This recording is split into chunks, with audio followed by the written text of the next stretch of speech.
ನಿಮ್ಮಲ್ಲಿ ಅದೆಷ್ಟೋ ಮಂದಿ IAS IPS ಆಗಬೇಕು, ಒಟ್ಟಾರೆ UPSC ಕ್ಲಿಯರ್ ಮಾಡಬೇಕು ಅಂತ ಕನಸು ಕಾಣ್ತಿರ್ತೀರಿ.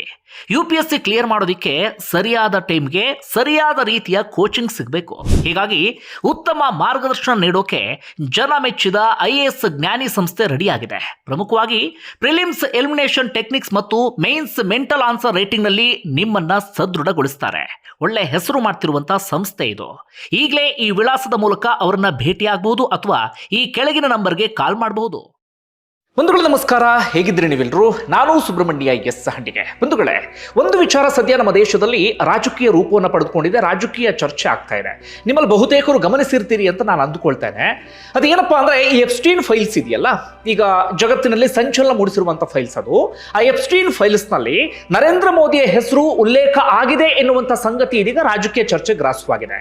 ಬಿಜೆಪಿ ನಾಯಕರು ಅದೊಂದು ತಿರುಚಿದ ದಾಖಲೆ, ಅದು ಸುಳ್ಳು ಎನ್ನುವಂತ ಮಾತನ್ನು ಹೇಳ್ತಾ ಇದ್ದಾರೆ. ಇತ್ತ ವಿದೇಶಾಂಗ ಇಲಾಖೆ ಅವರೇ ಅಧಿಕೃತವಾಗಿ ಒಂದು ಸ್ಟೇಟ್ಮೆಂಟ್ ಕೊಡಬೇಕಾದಂಥವ್ರು ಅವರು ಹೇಳ್ತಾ ಇದ್ದಾರೆ, ಅದನ್ನು ಕಸದ ಬುಟ್ಟಿಗೆ ಎಸೆಯುವಂತಹ ವಿಚಾರ ಅದು, ಅಥವಾ ಕಸದ ಬುಟ್ಟಿಗೆ ಎಸೆಯುವಂತಹ ದಾಖಲೆ ಅದು ಅಂತ ಹೇಳಿ ಅವರು ಕೂಡ ಕಂಪ್ಲೀಟ್ ಆಗಿ ಅದನ್ನು ತಳ್ಳಿ ಹಾಕ್ತಾ ಇದ್ದಾರೆ. ಆದ್ರೆ ಕಾಂಗ್ರೆಸ್ ನಾಯಕರು ಈ ವಿಚಾರವನ್ನ ಇಟ್ಕೊಂಡು ಬಿಜೆಪಿಯ ಮುಂದೆ ಹಾಗೆ ನರೇಂದ್ರ ಮೋದಿ ಅವರ ಮುಂದೆ ಒಂದಷ್ಟು ಪ್ರಶ್ನೆಗಳನ್ನ ಇಡುವಂತ ಕೆಲಸವನ್ನ ಮಾಡ್ತಾ ಇದ್ದಾರೆ. ಎಪ್ಸ್ಟೀನ್ ಫೈಲ್ಸ್ ನಲ್ಲಿ ನರೇಂದ್ರ ಮೋದಿಯ ಹೆಸರು ಇತ್ತು ಅಂದ್ರೆ ಏನ್ ಸಮಸ್ಯೆ ಅಂತ ನಿಮ್ಮಲ್ಲಿ ಒಂದಷ್ಟು ಜನ ಅನ್ಸ್ಬಹುದು.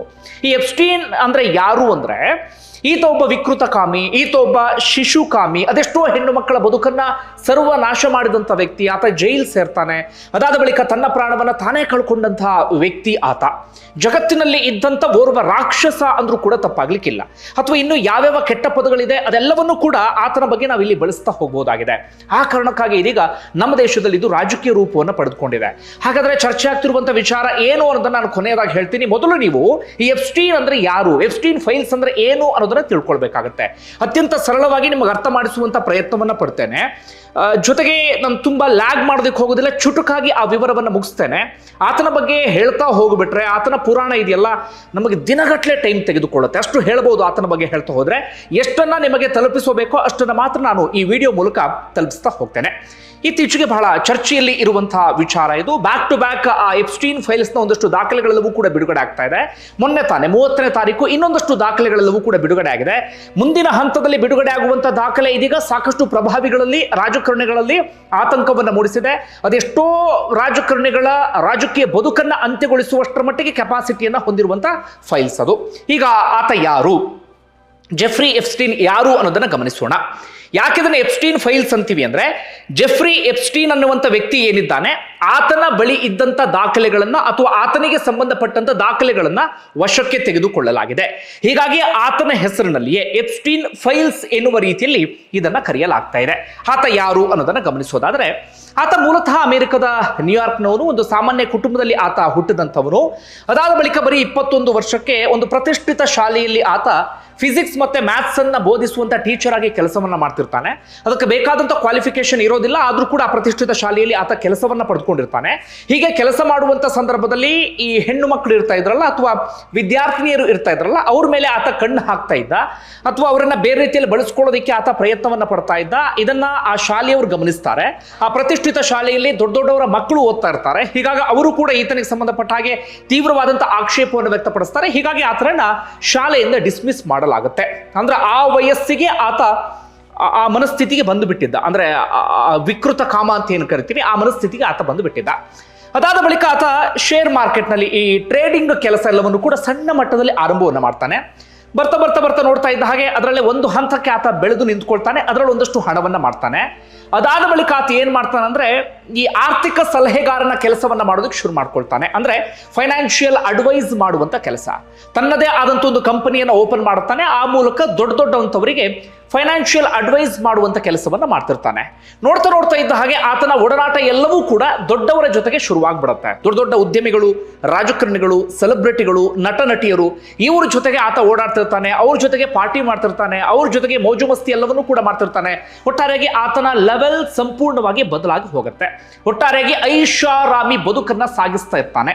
ಕೆಲವೇ ಕೆಲವು ದಿನಗಳಲ್ಲಿ ಆತ 5,000 ಕೋಟಿ ಒಡೆಯನಾಗಿ ಬಿಡ್ತಾನೆ. ಆತನದ್ದೇ ಆದಂಥ ಬಂಗಲೆಗಳಿದ್ವು, ಆತನೇ ಆದಂಥ ವಿಲ್ಲಾಗಳಿದ್ವು, ಬೇಕಾದಷ್ಟು ಜಾಗವನ್ನು ಖರೀದಿ ಮಾಡಿದ್ದ, ಬೇಕಾದಷ್ಟು ಐಲ್ಯಾಂಡ್ಗಳನ್ನು ಕೂಡ ಆತ ಖರೀದಿ ಮಾಡ್ತಾ ಇರ್ತಾನೆ. ಆತನ ಬದುಕು ಒಂದು ರೀತಿಯಲ್ಲಿ ಐಷಾರಾಮಿ ಬದುಕು, ದೊಡ್ಡವರ ಸಂಪರ್ಕ ಎಲ್ಲವೂ ಕೂಡ ಶುರುವಾಗ್ಬಿಡುತ್ತೆ. ಬದುಕು ಬಹಳ ಅದ್ಭುತವಾಗಿರುತ್ತೆ, ಯಾವುದೇ ರೀತಿಯಲ್ಲೂ ಕೂಡ ಸಮಸ್ಯೆ ಇರೋದಿಲ್ಲ.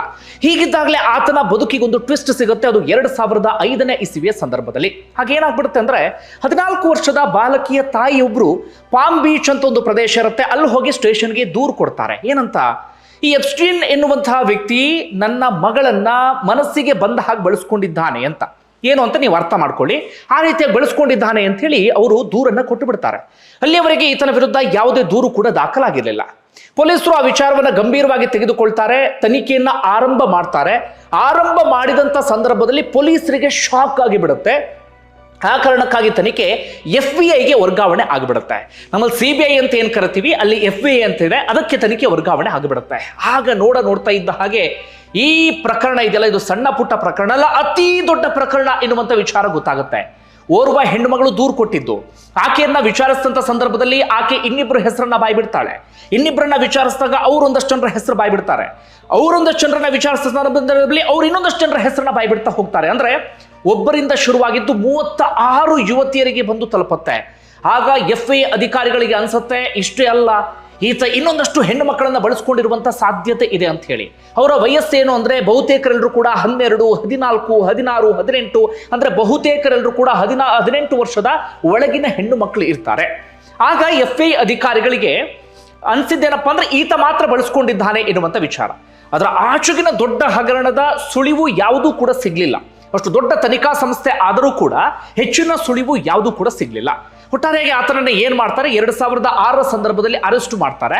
ಆತನನ್ನ ಜೈಲಿಗೆ ತಳ್ತಾರೆ. ಆತ ಜೈಲಿಗೆ ಹೋದಂತ ಸಂದರ್ಭದಲ್ಲಿ ಅಲ್ಲೂ ಕೂಡ ಒಂದಷ್ಟು ಜನರನ್ನ ಆತ ಬುಕ್ ಮಾಡ್ಕೊಂಡು ಬಿಡ್ತಾನೆ. ಅಲ್ಲೂ ಕೂಡ ಲಂಚದ ಆಸೆ ತೋರಿಸಿ, ಹಣದ ಆಸೆಯನ್ನು ತೋರಿಸಿ ಒಂದಷ್ಟು ಜನರನ್ನ ತನ್ನ ತಾಳಕ್ಕೆ ತಕ್ಕ ಹಾಗೆ ಕುಣಿವ ಹಾಗೆ ಮಾಡ್ಕೊಂಡು ಬಿಡ್ತಾನೆ.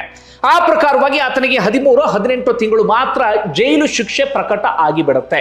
ಬರೀ 13 ಅಥವಾ 18 ವರ್ಷದ ಶಿಕ್ಷೆ ಲೆಕ್ಕ ಹಾಕಿ ಬರೀ ಅಷ್ಟೇ ಶಿಕ್ಷೆ ಆತನಿಗೆ ಪ್ರಕಟ ಆಗುತ್ತೆ.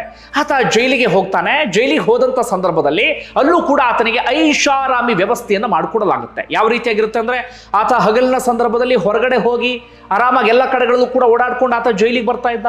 ಜೈಲಿನಲ್ಲಿ ಆತನಿಗೆ ಎಲ್ಲಾ ರೀತಿಯಾದಂಥ ಫೆಸಿಲಿಟೀಸ್ಗಳನ್ನು ಕೂಡ ಕೊಡಲಾಗಿತ್ತು. ಆತನಿಗೆ ಹೊರಗಡೆ ಇದ್ದಕ್ಕೂ ಜೈಲಿನಲ್ಲಿ ಇದ್ದಕ್ಕೂ ಯಾವ ಡಿಫ್ರೆನ್ಸ್ ಕೂಡ ಗೊತ್ತಾಗದಂಥ ರೀತಿಯಲ್ಲಿ ಇತ್ತು. ಅಂತಿಮವಾಗಿ ಆತ 2009 ಸಂದರ್ಭದಲ್ಲಿ ಜೈಲಿಂದ ರಿಲೀಸ್ ಆಗಿ ಬಿಡ್ತಾನೆ. ಮತ್ತೆ ತನ್ನ ಐಷಾರಾಮಿ ಬದುಕನ್ನ ಶುರು ಮಾಡ್ಕೊಂಡು ಬಿಡ್ತಾನೆ. ದೊಡ್ಡವ್ರ ಜೊತೆಗೆ ಓಡನಾಟ, ದೊಡ್ಡವ್ರ ಜೊತೆಗೆ ಪಾರ್ಟಿ, ಮೋಜು ಮಸ್ತಿ, ಐಷಾರಾಮಿ ಬದುಕು ಎಲ್ಲವೂ ಕೂಡ ರಿಪೀಟ್. ಯಾವುದೇ ರೀತಿಯಲ್ಲೂ ಕೂಡ ಆತನಿಗೆ ಸಮಸ್ಯೆ ಆಗೋದಿಲ್ಲ. ಹೀಗಿದ್ದಾಗ ಇಡೀ ಪ್ರಕರಣಕ್ಕೆ ಟ್ವಿಸ್ಟ್ ಕೊಟ್ಟಿದ್ದು ಓರ್ವ ದಿಟ್ಟ ವರದಿಗಾರ್ತಿ. ಮಿಯಾಮಿ ಹೆರಾಲ್ಡ್ ಎನ್ನುವಂತ ಒಂದು ಪತ್ರಿಕೆ ಇರುತ್ತೆ. ಆ ಪತ್ರಿಕೆಯ ವರದಿಗಾರ್ತಿಯ ಹೆಸರನ್ನು ನಾವು ಈ ಸಂದರ್ಭದಲ್ಲಿ ಮೆನ್ಷನ್ ಮಾಡಲೇಬೇಕು. ಯಾಕಂದ್ರೆ ಅಂತ ದಿಟ್ಟ ವರದಿಗಾರ್ತಿ ಅವರು ಜುಯಿಕೆ ಬ್ರೌನ್ ಅಂತ ಹೇಳಿ ಅವರ ಹೆಸರು. ಜುಲಿಕೆ ಬ್ರೌನ್ ಅಂತ ಅವರ ಹೆಸರು.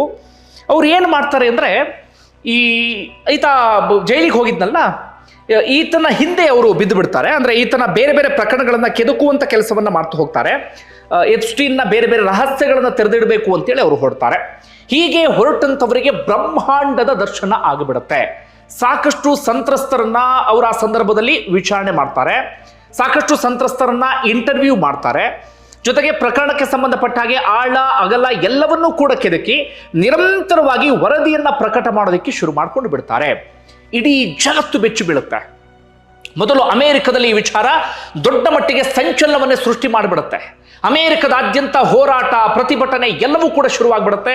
ಈತನನ್ನ ಅರೆಸ್ಟ್ ಮಾಡಬೇಕು, ಈತನನ್ನ ಬಂಧಿಸಬೇಕು ಎನ್ನುವಂಥ ಒಂದು ದೊಡ್ಡ ಮಟ್ಟಿಗಿನ ಹೋರಾಟ ಆ ಸಂದರ್ಭದಲ್ಲಿ ಆರಂಭ ಆಗಿ ಬಿಡುತ್ತೆ. ಅಂದ್ರೆ ಎಷ್ಟರ ಮಟ್ಟಿಗೆ ಅಂದ್ರೆ, ಈತರನ್ನ ಅರೆಸ್ಟ್ ಮಾಡಿಲ್ಲ ಅಂತ ಆಗ್ಬಿಟ್ರೆ ನಾವು ಯಾವ ಹಂತಕ್ಕೆ ಬೇಕಾದ್ರೂ ಹೋಗ್ತೀವಿ ಅಂತ ಜನ ಹೇಳ್ಕೊಳ್ಳೋಕೆ ಶುರು ಮಾಡ್ಕೊಳ್ತಾರೆ. ಆ ವರದಿಯಲ್ಲಿ ಇದ್ದಿದ್ದು ಏನು ಅನ್ನೋದನ್ನ ನಾವು ಗಮನಿಸಬೇಕು. ಏನಿರುತ್ತೆ ಅಂದ್ರೆ, ಈತ ಕೆರಿಬಿಯನ್ ಸಮುದ್ರದಲ್ಲಿ ಒಂದು ಐಲ್ಯಾಂಡ್ ಅನ್ನ ಖರೀದಿ ಮಾಡಿರ್ತಾನೆ. ಆ ಐಲ್ಯಾಂಡ್ ಅಲ್ಲಿ ದೊಡ್ಡದಾಗಿರುವಂತಹ ಬಂಗಲೆ, ರೆಸಾರ್ಟ್, ವಿಲ್ಲಾ ಅದೆಲ್ಲವನ್ನು ಕೂಡ ನಿರ್ಮಾಣ ಮಾಡಿರ್ತಾನೆ. ಅಲ್ಲಿಗೆ ಬೋಟ್ ನಲ್ಲಿ ಮಾತ್ರ ಎಂಟ್ರಿ ಕೊಡೋದಕ್ಕೆ ಸಾಧ್ಯ ಇತ್ತು, ಇಲ್ಲ ಅಂದ್ರೆ ಫ್ಲೈಟ್ ನಲ್ಲಿ ಹೋಗುವಂತ ಅವಕಾಶ ಮಾತ್ರ ಇತ್ತು. ಈತ ತನ್ನದೇ ಆದಂತಹ ಖಾಸಗಿ ಬೋಟ್, ತನ್ನದೇ ಆದಂತಹ ಖಾಸಗಿ ಐಷಾರಾಮಿ ವಿಮಾನ ಎಲ್ಲವನ್ನೂ ಕೂಡ ಈತ ಹೊಂದಿದ್ದ. ಈತ ಏನು ಮಾಡ್ತಾ ಇದ್ದ ಅಂದ್ರೆ, ಚಿಕ್ಕ ಪುಟ್ಟ ಹೆಣ್ಮಕ್ಳು ಈತನಿಗೆ ಮತ್ತೋರ್ವ ಹುಡುಗಿ ಅಥವಾ ಮಹಿಳೆ ಸಹಾಯವನ್ನ ಮಾಡ್ತಾ ಇದ್ರು. ಆ ಮಹಿಳೆ ಏನ್ ಮಾಡ್ತಿದ್ರು ಅಂದ್ರೆ ಒಂದಷ್ಟು ಹೆಣ್ಮಕ್ಳನ್ನ ಯಾವ್ದಾವ್ದೋ ಆಮಿಷವನ್ನ ಒಡ್ಡಿ ಅಥವಾ ಅವ್ರಿಗೆ ಏನೇನೋ ಮಾಡಿ ಆ ಹೆಣ್ಮಕ್ಳನ್ನ ಕರ್ಕೊಂಡು ಬರ್ತಾ ಇದ್ರು. ಆ ಹೆಣ್ಣು ಮಕ್ಕಳನ್ನ ಈ ಐಷಾರಾಮಿ ವಿಮಾನದ ಮೂಲಕವಾಗಿ ಸೀದಾ ಐಲ್ಯಾಂಡ್ಗೆ ಕರ್ಕೊಂಡು ಹೋಗ್ತಾ ಇದ್ರು. ಐಲ್ಯಾಂಡ್ ಒಳಗಡೆ ಇರುವಂತಹ ಬಂಗಲೆಯಲ್ಲಿ ಆ ಹೆಣ್ಣು ಮಕ್ಕಳನ್ನ ಕೂಡಿ ಹಾಕಲಾಗ್ತಾ ಇತ್ತು.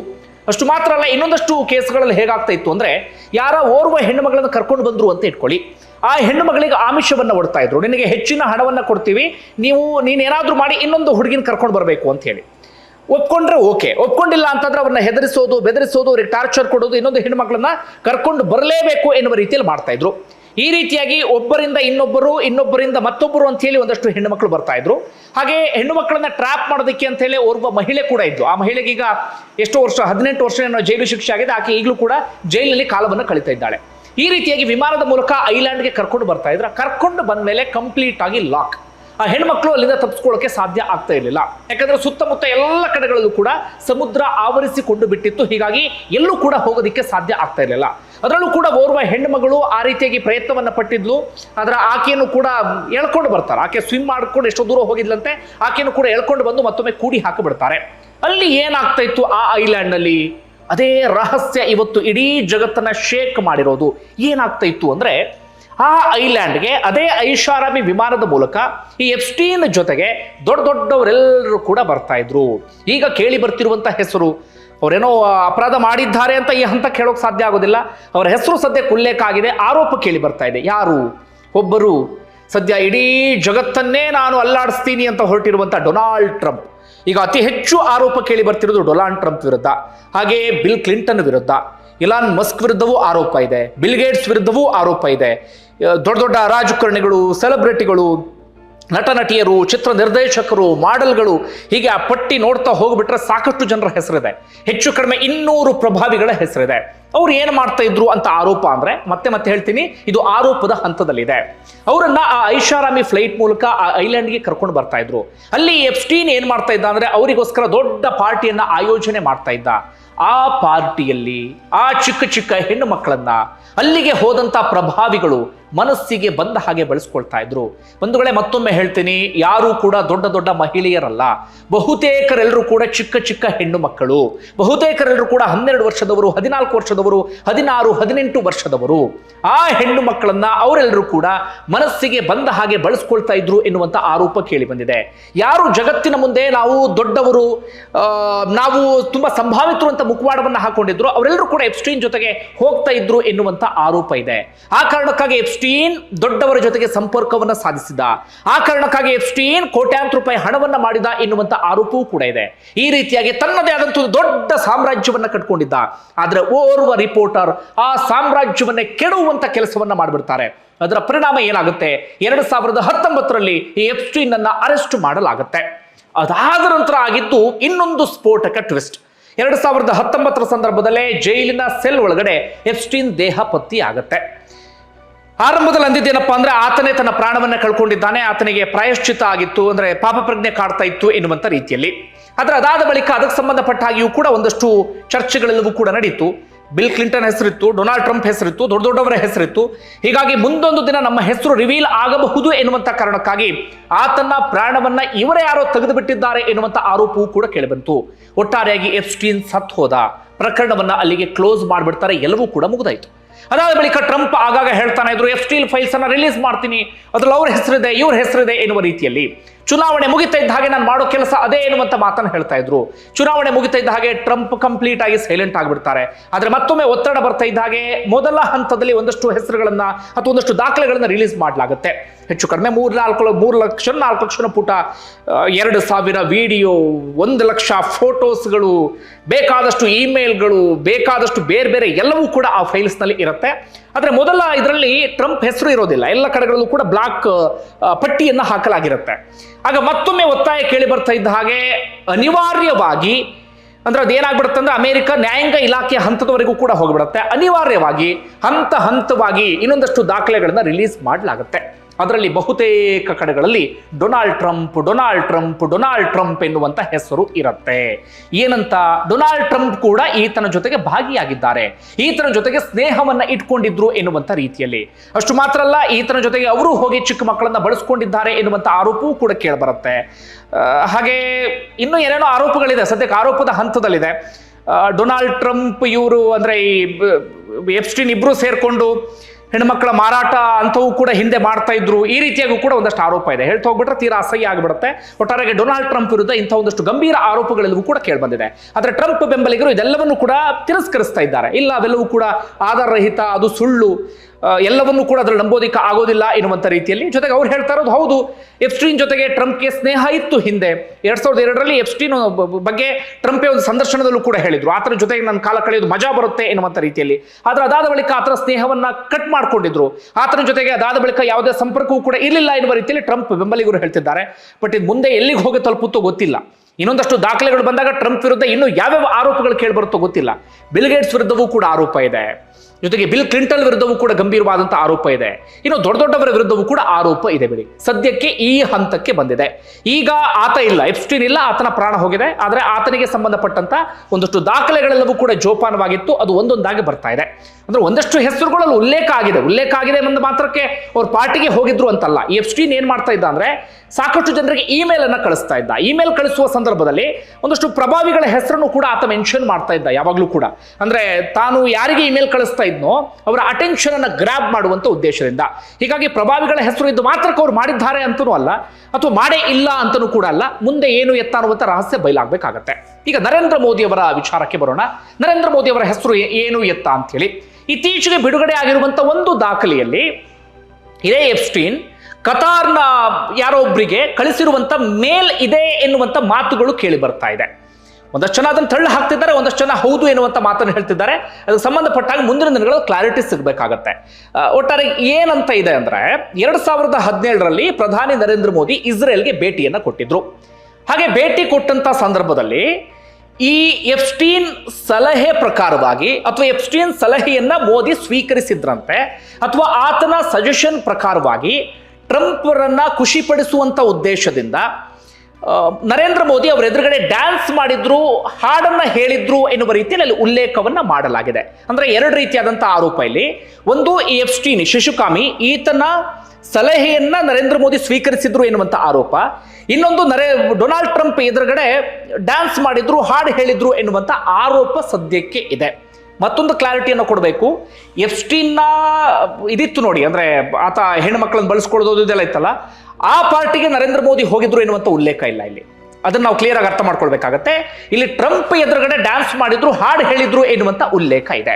ಇದಕ್ಕೆ ಬಿಜೆಪಿ ಅವರು ಏನ್ ಹೇಳ್ತಿದ್ದಾರೆ, ಬಿಜೆಪಿ ಐಟಿ ಸೆಲ್ ಇದನ್ನ ಈಗಾಗಲೇ ಕಂಪ್ಲೀಟ್ ಆಗಿ ಇದು ಮಾಡಿಬಿಟ್ಟಿದೆ, ಅದನ್ನು ತಿರುಚಲಾಗಿದೆ, ಇದು ಕಾಂಗ್ರೆಸ್ನವರ ರಾಜಕೀಯ ಕುತಂತ್ರ ಎನ್ನುವ ರೀತಿಯಲ್ಲಿ ಅವರು ಸ್ಪಷ್ಟವಾಗಿ ಹೇಳ್ತಿದ್ದಾರೆ. ಇನ್ನು ವಿದೇಶಾಂಗ ಇಲಾಖೆಯ ವಕ್ತಾರರು ಕೂಡ ಹೇಳ್ತಾ ಇದ್ದಾರೆ, ಅದೊಂದು ಕಸಕ್ಕೆ ಎಸೆಯುವಂತಹ ದಾಖಲೆ ಅದು. ಆ ದಾಖಲೆಯನ್ನ ಯಾರು ಕೂಡ ಗಂಭೀರವಾಗಿ ತೆಗೆದುಕೊಳ್ಳೋದಕ್ಕೆ ಸಾಧ್ಯವೇ ಇಲ್ಲ. ನರೇಂದ್ರ ಮೋದಿ ಇಸ್ರೇಲ್ಗೆ ಹೋಗಿದ್ದು ಹೌದು, ಅದೊಂದು ಅಧಿಕೃತವಾದಂಥ ಭೇಟಿಯಾಗಿತ್ತು ಅಥವಾ ಐತಿಹಾಸಿಕವಾದಂಥ ಭೇಟಿಯಾಗಿತ್ತು. ಆದರೆ ಇಂಥದ್ದು ಯಾವುದು ಕೂಡ ಅಲ್ಲಿ ನಡೆದಿಲ್ಲ.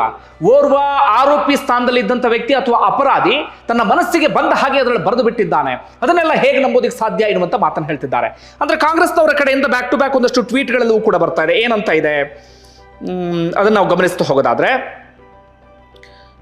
ಅವರು ಒಂದು ವಿಕೃತ ವ್ಯಕ್ತಿಗಳು ಪ್ರಧಾನಿ ಮೋದಿಯವರ ಸಂಪರ್ಕಕ್ಕೆ ಬಂದಿದ್ರು ಎನ್ನುವಂತ ಆಘಾತಕಾರಿ ಅಂಶವನ್ನ ಎಪ್ಸ್ಟೈನ್ನ ಇತ್ತೀಚಿನ ದಾಖಲೆಗಳು ಹೇಳಿವೆ. ಇದೊಂದು ಎಚ್ಚರಿಕೆ ಗಂಟೆ ಆಗಿದೆ.